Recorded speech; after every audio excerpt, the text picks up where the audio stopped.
Ngobras, ngobrol cerdas. Assalamualaikum warahmatullahi wabarakatuh. Halo teman-teman semua, gimana nih kabarnya? Kenalkan, saya Nini Rahmawati dalam acara Ngobras, ngobrol cerdas. Nah, teman-teman tahu nggak sih Ngobras itu apa? Jadi, Ngobras itu, atau ngobrol cerdas, merupakan salah satu proker dari Departemen Prisma Himatika UIN Jakarta. Kali ini kita kedatangan tamu seorang cutting atau alumni dari angkatan 2016 nih. Dia tuh cantik loh. Telah terhubung dengan saya ada Kak Bagisti. Gimana nih Kak kabarnya? Halo. Halo Kak, gimana kabarnya Kak? Alhamdulillah sehat. Nindi gimana Nindi? Alhamdulillah, ditanya sebelum diminta. Kabar aku baik, Kak. Nah, kabar teman-teman semua gimana nih? Semoga semuanya baik-baik aja ya di rumah. Amin. Nih, Kak. Kan ada pepatah bilang, tak kenal maka ta'aruf ya, Kak. Ada baiknya nih, Kak, kalau kita kenalan dulu nih, biar penontonnya lebih akrab nih sama kita. Silahkan, Kakak, memperkenalkan diri. Hai semuanya, nama aku Bagisti. Aku alumni, alhamdulillah udah alumni Matematika UIN Jakarta angkatan 2016. 2016. Dulu kakak itu ngambil penjuruan apa kak, kalau boleh tahu? Peminatannya? Iya betul. Aku statistik. Wow, statistik. Itu terbiasa. Cari aman. Enggak, itu susah loh. Enggak. Yang paling susah tuh aktuaria. Angkatan kalian nggak ada aktuaria ya? Ada, aku aktuaria. Oh, mantap banget. Enggak kak, buat aku statistiknya susah, oke. Nah kak, kan matematika itu kan bisa dibilang ilmu yang sangat luas gitu ya kak. Apalagi banyak banget nih orang-orang yang mikirnya tuh matematika tuh susah banget gitu. Nah, apa sih yang bikin kakak jatuh hati gitu memilih matematika sebagai jurusan di kuliah kakak? Ini kayak jujur li aja nih ya. Waktu sekolah tuh aku emang suka banget sama matematika, suka ngitung dibanding kayak menghafal nih. Jadi ya lumayan lah kalau nilai-nilai matematika. Kalau sekolah nih, karena sekolah itu kan ngitung doang kan, terus ada rumusnya juga nih. Jadi kita tinggal make aja gitu. Tapi kayak kenyataannya kalau di kuliah itu sangat-sangat berbeda. Saya juga gitu kak. Jadi kenapa aku kayak ngambil MTK tuh karena emang awalnya tuh MTK tuh ilmu yang pasti, dan juga ya aku seneng aja gitu ngitung ketimbang baca. Betul banget. Emang sih banyak orang yang ngira tuh kalau jurusan MTK tuh pasti pintar ngitung gitu. Padahal kita aja kalau ujian pakai kalkulator. Betul. Emang disuruh dipergunakan kalkulator itu. Iya. Terus boleh nggak nih kakak ceritain sedikit pengalamannya sampai akhirnya tuh memutuskan milih matematika, kayak dari orang tua gitu, misalkan kamu udah pinter nih gitu atau gimana gitu? Kalau buat milih jurusan matematika awalnya tuh aku antara bingung nih antara fisika atau matematika. Karena nilai fisika aku sama matematika aku itu ya beda-beda tipis lah. Nah, terus sampai akhirnya waktu itu aku sempat kalau orang tua aku ngebebasin aku ya buat milih jurusan apa aja. Itu tergantung kesukaan aku. Terus habis itu aku waktu itu niatnya tuh ngambil fisika karena nilai fisika aku itu lebih tinggi dibanding matematika aku rata-rata rapotnya. Cuman karena waktu di sekolah di SMA itu kan di ranking paralel gitu kan. Iya. Nah, pas di ranking paralel itu ada tiga orang nih, pokoknya 3 teman aku yang emang pertama teman aku, terus kedua aku, yang ketiga lagi teman aku.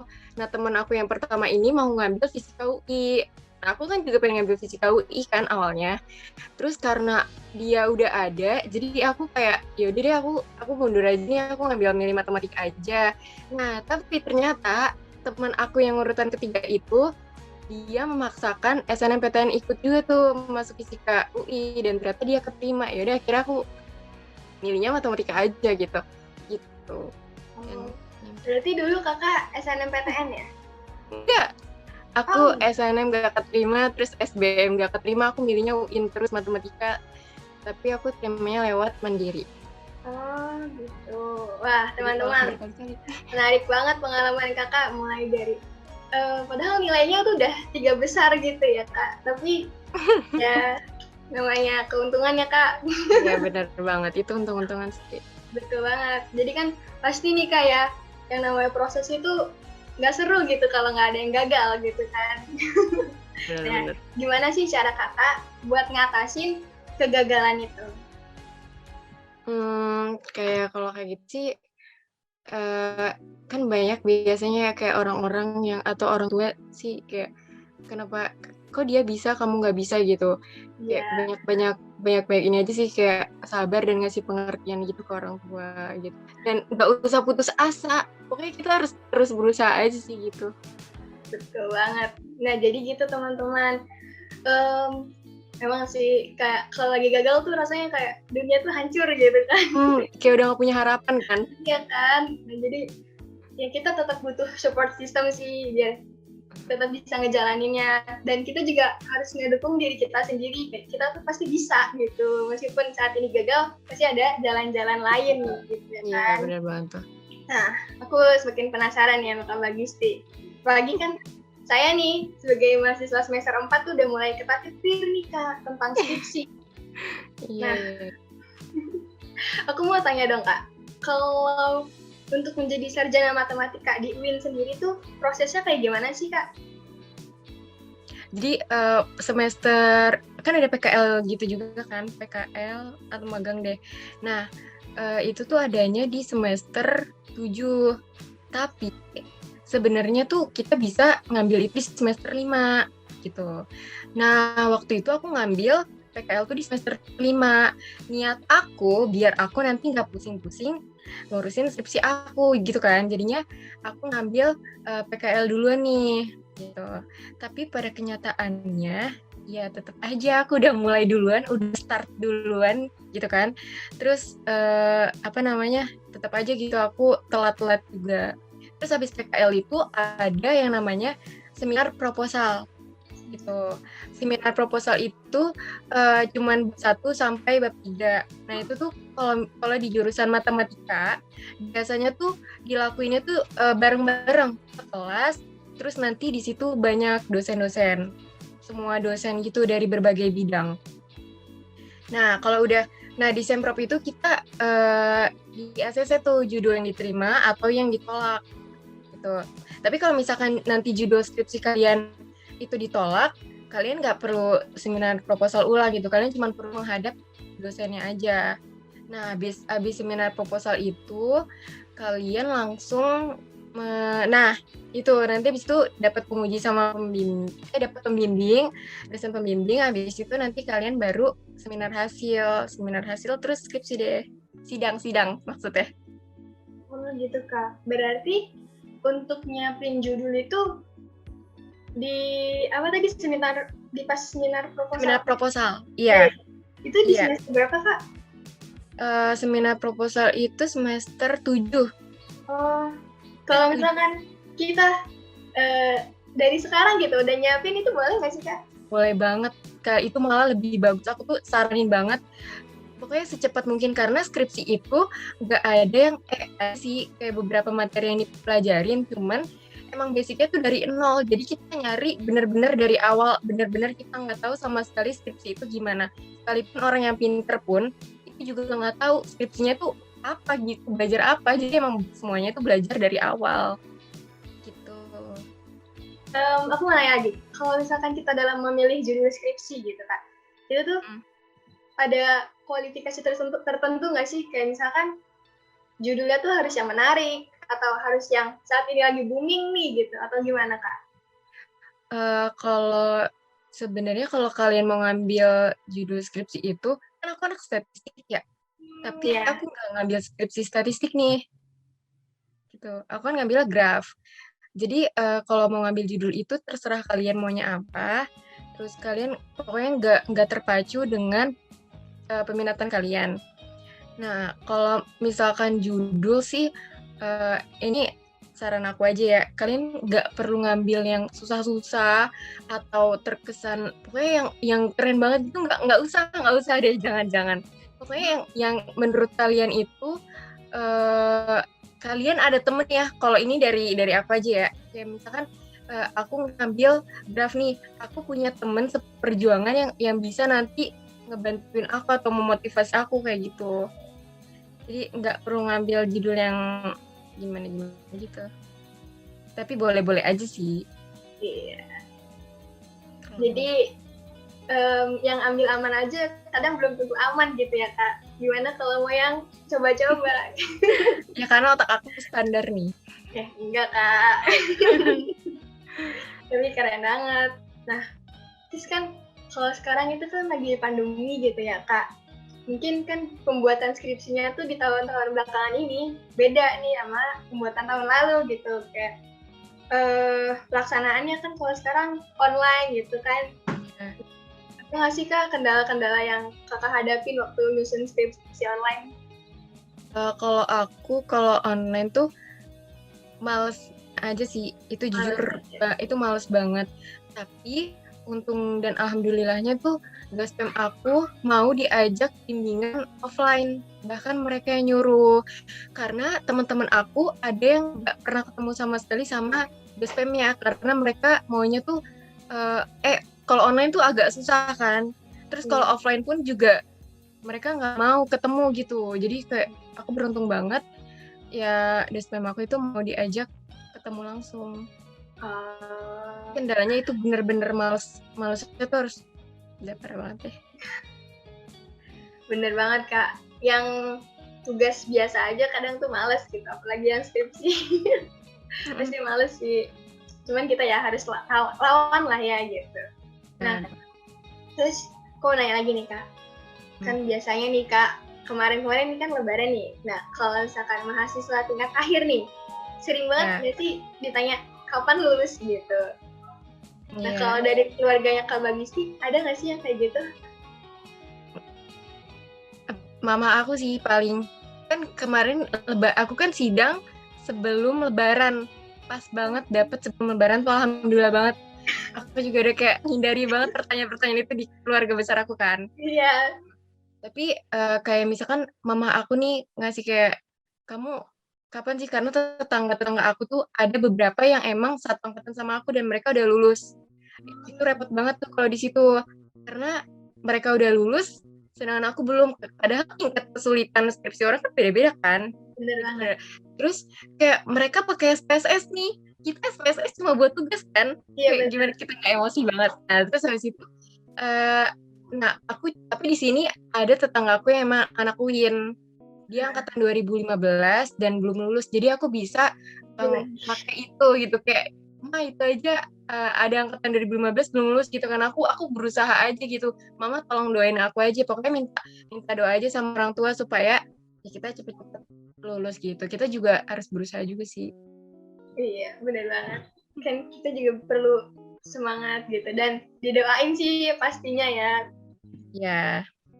Gitu teman-teman. Jadi kalau misalkan kita mau mewujudkan sesuatu gitu, kita tuh harus berusaha dan juga minta dukungan orang lain gitu, dan dari teman, dari keluarga, juga minta doanya. Dan nggak usah dengerin omongan kayak orang-orang gitu, deh tutup kuping aja. Oh iya bener. Daripada kesel kan. Nah, balik lagi nih Kak ke dunia skripsi. Aku mau nanya, perlu nggak sih kita tuh konsultasi ke dosen tentang topik kita apa, metode kita apa gitu? Atau kayak kalau misalnya kita udah ahli gitu misalnya, kita ngerjain aja sendiri gitu. Kalau bimbingan gitu itu perlu banget. Cuman karena waktu itu aku ini judulnya tuh aku tuh judul dikasih sama cutting aku. Jadi aku lebih ke bimbingannya itu sama dia. Kayak awalnya kan pasti kita nggak tahu nih langkah apa yang harus kita lakuin kalau kita udah dapet judul. Biasanya di skripsi orang itu ya cuman ada hasilnya, tapi awal nyarinya tuh kita bener-bener nggak tahu gimana kan. Nah awal nyarinya itu aku dikasih tahu sama cutting aku sebelum aku tuh ke dospem aku. Jadi pas aku ke dospem aku itu setidaknya aku udah punya bekal buat aku tanyain gitu, misalkan aku ada yang bingung yang nggak ngerti nih di pas aku udah ke cutting aku terus aku ada yang bingung, baru aku tanyain ke dospem aku gitu. Karena dospem itu enggak ya membantu sih, membantu cuman awal-awal kita emang juga harus tahu dulu dan harus bisa dulu gimana cara ngerjainnya gitu. Nanti baru dospem ikut turun ngebantu gitu. Oh gitu. Aku penasaran, kok dari cutting Kak? Gimana caranya biar dapat gitu? Jadi waktu itu aku bingung banget nih mau ngambil statistik atau graf. Kalau komputasi sama aktuari itu udah nggak memungkinkan banget buat aku karena aku nggak bisa ngoding. Terus aku juga nggak mau aktuari, nggak bisa pokoknya aku. Terus waktu itu aku statistik tuh ngeliat skripsi, aku di perpus tuh ngeliat skripsi statistik sama graf kan. Nah, itu tipis banget skripsinya, paling cuma 34 lembar. Itu udah sama cover sama pokoknya udah semua halaman tuh 34 lembar doang. Aku mikir kayak ini gampang nih pasti gitu kan, ini yang paling mudah nih gitu. Terus aku juga statistik itu nggak mau berkutik sama data karena walaupun kita ambil statistik itu pasti ada codingannya, sedikit tuh pasti ada codingan gitu. Nah, terus akhirnya aku nanya sama dua cutting aku nih yang statistik sama graf. Terus yang ngambil statistik ini itu tuh apa namanya? Dia tuh cuman ngasih aku saran metode. Waktu itu udah mau semprot, aku belum dapat judul sama sekali. Akhirnya aku ini kan, aku bingung banget tuh gimana. Akhirnya aku nanya ke cutting aku yang graf ini, terus dia menyarankan aku ini aja judulnya gitu, cuman diganti grafnya. Ibaratnya kalau dia itu nyari luas segitiga, aku nyari luas persegi panjang. Nah kayak gitunya aja yang diganti. Jadi aku dapat judul dari dia gitu. Berarti perlu banget ya Kak, nggak cuma ke dosen gitu, ternyata ke cutting bisa gitu ya Kak. Ya benar-benar. Iya benar banget. Nah Kak, kan skripsi itu sering gitu dipikir sama orang tuh momen-momen yang menakutkan gitu kan ya. Apa tuh sidang? Skripsi. Oh skripsi, iya. Itu udah menakutkan, apalagi sidangnya gitu kan. Nah boleh banget nih Kak untuk ngasih tips dan triknya kayak gimana sih ngejawab pertanyaan-pertanyaan dari dosen biar kita tuh bisa lancar gitu. Kalau tipsnya aku ya doain aja. Pokoknya setiap sholat tuh mendoakan dosen pengujinya biar hatinya tuh diluluhkan karena aku dapat uji yang epic banget nih pokoknya. Nah, tapi nggak tahu kenapa tiba-tiba di Semhas itu beliau jadi baik banget, bener-bener baik banget. Aku pun nggak nyangka sebaik itu, kayak kok bisa gitu. Terus kalau buat jawab pertanyaannya, ya intinya kalian harus benar-benar menguasai skripsi kalian sampai ngelotok-ngelotok, harus paham banget sama setiap katanya tuh harus paham. Terus jadi kalian kalau misalkan itu kalau ditanya ya jawab aja walaupun nggak tahu nih itu salah atau enggak, tapi sebisa mungkin ya ngomong gitu, jangan sampai diem sama sekali atau jawab nggak tahu gitu. Jadi pintar-pintarnya kita ngeles gitu ya Kak? Pintar-pintar ngejawab, nah pokoknya harus jawab aja lah, intinya jangan sampai diem aja gitu. Iya, biar nggak ketahuan kalau kita tuh sebenarnya nggak bisa gitu. Bisa, pasti bisa kok, pasti bisa. Kalau ngerjain sendiri pasti bisa, aku yakin banget. Bisa. Oke. Kak, aku tuh pernah lihat Kakak. Pasti Kakak juga tahu. Aduh, di mana? Kayak kita nggak pernah ketemu langsung. Pernah Kak. Enggak, tapi yang ini ngeliatnya beda aja gitu. Bisa ngelihat. Gimana? Banyak kayaknya orang yang lihat aku. Iya Kak, kayak setelah skripsi itu pasti terharu gitu ya Kak. Gimana perasaannya Kak waktu itu Kak? Oh, kamu lihat ini ya di TikTok aku. Iya. Sebenarnya itu ini kalian tidak seindah yang dipikirkan gitu. Indah sih, indah gitu. Sebelum itu aku ditanya-tanyain sampai aku dibabat habis. Harusnya sidang itu 1 jam, aku 2 jam. Jadi aku nangis itu karena aku capek banget kayak jawab pertanyaan gitu.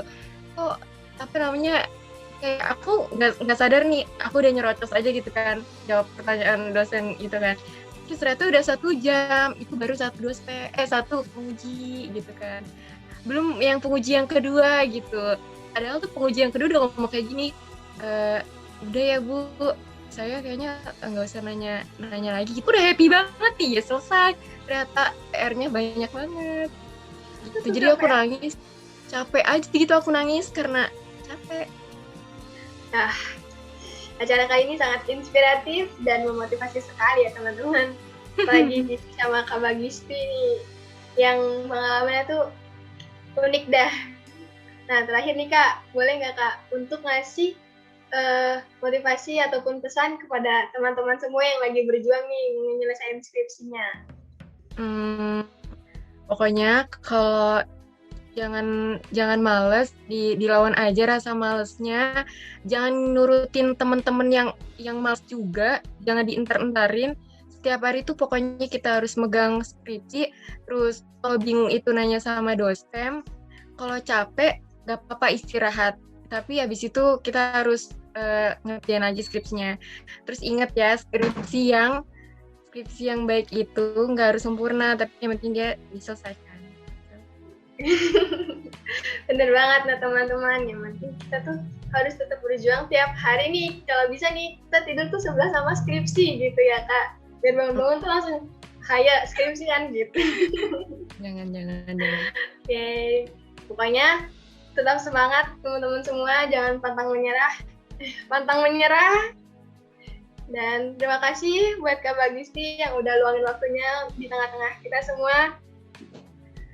Semoga video kali ini bermanfaat untuk kita semua. Kita bisa ambil hikmah dan ilmunya. Saya Nindya Rahmawati selaku moderator kali ini pamit undur diri. Saksikan terus video Ngobras selanjutnya hanya di channel Himatika Syahid. Wassalamualaikum warahmatullahi wabarakatuh. Waalaikumsalam warahmatullahi wabarakatuh.